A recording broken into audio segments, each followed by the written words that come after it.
pessoal, a gente está começando um novo módulo da Escola Mosaico. Esse ano a gente teve só módulos presenciais, mas para esse módulo especial, um módulo natalino, a gente resolveu fazer esse formato gravado para a gente poder aproveitar melhor do tempo, para a gente poder rememorar, poder reassistir, poder ver mais vezes e aí fixar bem, poder tratar melhor do conteúdo. E a gente veio com esse módulo natalino chamado Anunciação, onde a gente vai falar sobre o Natal, sobre o anúncio da vinda de Cristo, do nosso Salvador. E aí nada melhor para a gente começar a falar sobre isso, para a gente começar a se aprofundar nesse tema, do que a gente entender um aspecto que a gente já tratou aqui, quando a gente estudou nas nossas séries de mensagens sobre a grande história, e entender o lugar que isso tem na história, porque o nascimento de Jesus não é só um acontecimento que vai perpassar a história da humanidade, não é só aquela datazinha no calendário que divide ali entre antes de Cristo e depois de Cristo, como se isso já não fosse uma coisa muito grande, mas é talvez um dos acontecimentos mais importantes de toda a história da humanidade, junto com a morte e ressurreição de Cristo.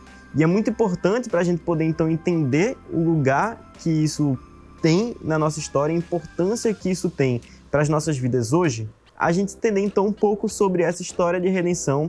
E aí, nessa aula, eu queria tratar sobre dois temas bem importantes. O primeiro é para a gente entender um pouco sobre essa grande história, sobre essa história da redenção.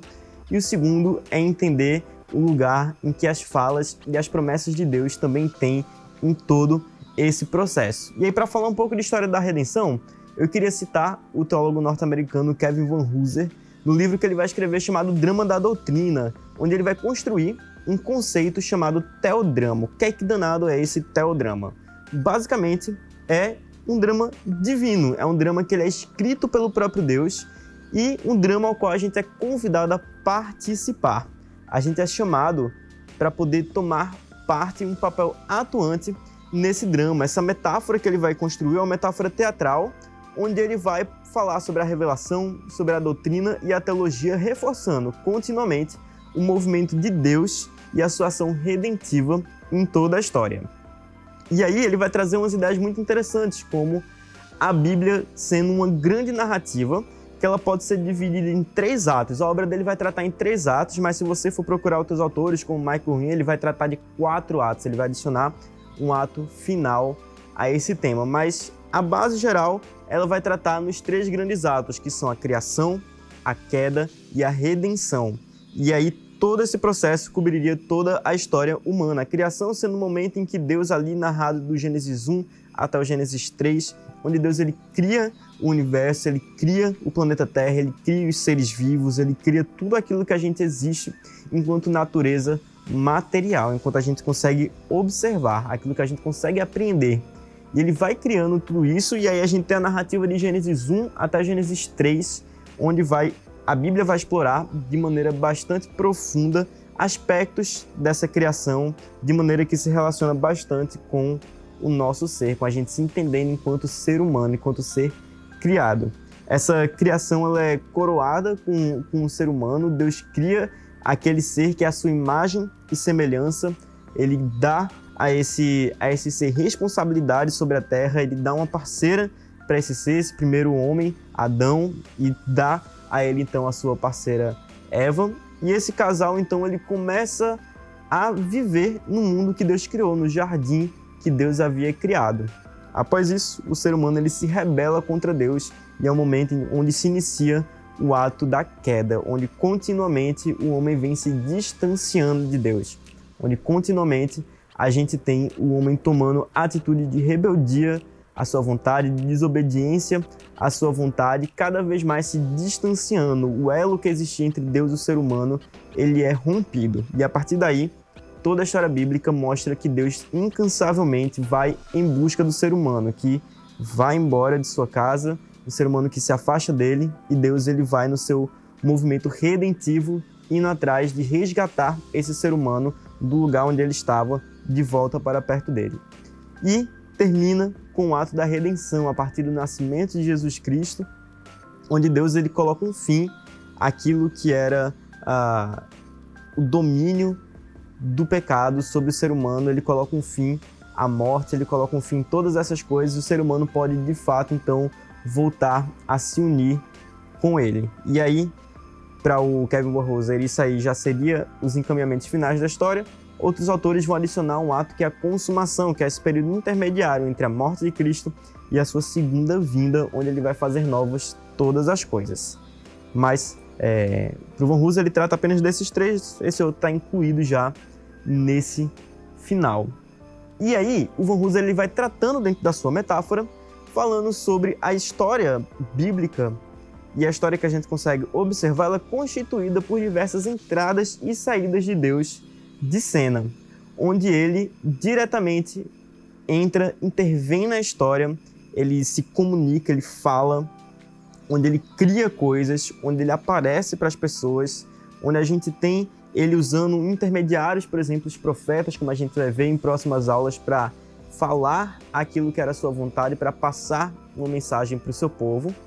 E Deus ele intervém direta ou indiretamente na história, ora aparecendo, ora interagindo com o ser humano, ora se retirando, se mantendo em silêncio. Essas suas entradas e saídas encontram o seu clímax, o seu ponto central, no momento em que o próprio Deus ele se faz carne, ele se faz uma pessoa e ele entra dentro da história, onde ele participa ativamente enquanto agora tanto Deus quanto ser humano numa só pessoa, a pessoa de Jesus. O movimento redentivo de Deus encontra o seu clímax no nascimento de Cristo, na sua morte e na sua ressurreição. E a partir disso ele deixa o Espírito Santo que permanece também com o ser humano em todo o momento. E aí, citando diretamente o Van Hooser, na página 71 do seu livro O Drama da Doutrina, ele fala o seguinte: a vida, a morte, a ressurreição e a ascensão de Jesus são a corporificação de todas as promessas de Deus, cósmicas e históricas. Portanto, o cumprimento do propósito da criação e da aliança. Essa fala do Van Hooser, ela resgata um ponto que é extremamente importante, que muitas vezes quando a gente olha as ações de Deus, a gente tende a colocar um pouco isso em segundo plano, mas que o Van Hooser ele resgata com muita propriedade, que é uma ligação que existe entre as ações de Deus e as suas falas, aquilo que ele promete, aquilo que ele diz que vai fazer, e as suas ações estão extremamente conectadas, intimamente conectadas, de modo que uma tem direta influência sobre a outra. Falar é um ato poderoso de Deus. É uma das coisas que ele faz. Ele fala, ele cria através da sua fala, ele promete, ele cumpre através daquilo que ele falou.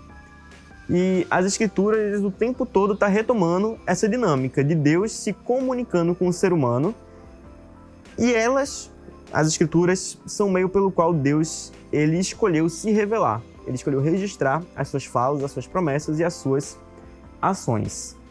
Então, Deus ele não é aquele grande relojoeiro que ele está ausente ali e a partir do momento em que ele dá corda na humanidade, ele deixa a história correr a seu bel prazer. Ele intervém, ele interage com o ser humano, ele se relaciona. Deus é um ser relacional. E a gente vê que desde esse primeiro momento, quando ele cria todas as coisas, ele já tem o seu plano redentivo enunciado também. A Bíblia lá em 1 Pedro 1, 19 até o 21 vai falar o seguinte: mas pelo precioso sangue de Cristo, como de um cordeiro sem mancha e sem defeito, conhecido antes da criação do mundo, revelado nesses últimos tempos em favor de vocês, por meio dele, vocês creem em Deus, que o ressuscitou dentre os mortos e o glorificou, de modo que a fé e a esperança de vocês estão em Deus. Antes mesmo da criação do mundo, Deus ele já tinha preparado o cumprimento de uma promessa que ele ainda vai fazer. Essa promessa, ela está lá no Gênesis 3. Deus é um Deus que ele promete e que ele cumpre. A Bíblia continuamente nos mostra isso. Deus fala com a humanidade, ele promete cuidado ou ele promete castigo e ele cumpre aquilo que ele promete. Ele promete redenção, ele cumpre a sua redenção. E a Bíblia está repleta de indícios de que Deus vem de maneira incansável estabelecendo esses pactos com a humanidade, onde ele coloca as suas condições e ele também vai se comprometer a cumpri-las todas. E talvez a mais importante das promessas de Deus está lá em Gênesis 3, versículo 15, onde ele fala o seguinte: porém inimizade entre você e a mulher. Só para contextualizar, Gênesis 3 é o capítulo que fala sobre a queda da humanidade, o momento em que a humanidade se rebela. E aí a gente tem 3 personagens que vão atuar, que é a serpente, o homem e a mulher. A serpente convence a mulher a comer do fruto que era proibido, que Deus proibiu que eles comessem. O homem, então, é convencido pela mulher a comer também do fruto, e os dois desobedecem aquilo que era o mandato divino. E é Deus, ele começa a enunciar palavras àquelas pessoas. E a serpente. E aí, para a serpente, ele fala: porém, inimizade entre você e a mulher, entre a sua descendência e o descendente dela, e este lhe ferirá a cabeça, e tu lhe ferirás o calcanhar. Essa é considerada a primeira profecia messiânica, a primeira vez que alguém vai falar sobre a necessidade de um redentor, sobre a necessidade de alguém que viria colocar em ordem aquilo que havia sido desajustado, colocar de novo nos trilhos aquilo que havia acabado de sair dele. Essa profecia foi proferida pela boca do próprio Deus ao ser humano recém-caído. E ela é reforçada de geração em geração, profeta após profeta, momento após momento na Bíblia, até que, em Belém, uma mulher e o seu marido, ambos descendentes de Davi, que também havia sido parte das profecias a respeito do Salvador, tinha que ser descendente de Davi, tinha que vir de Belém. E até que, nesse momento, uma mulher, que à época era virgem, Maria, ela é agraciada com a visita de um anjo, que lhe informa que ela estava grávida, mesmo sendo virgem. E essa criança era a criança que foi prometida desde antes da criação de todos os tempos. Esse momento na Bíblia, ele é chamado também por alguns teólogos de proto-evangelho, do evangelho que acontece antes mesmo de ser enunciado qualquer outra profecia. Deus, criando um homem, o coloca no jardim. Esse homem se rebela contra ele e é expulso desse jardim. Mas o mesmo Deus que o criou e o colocou lá promete que vai ao seu resgate.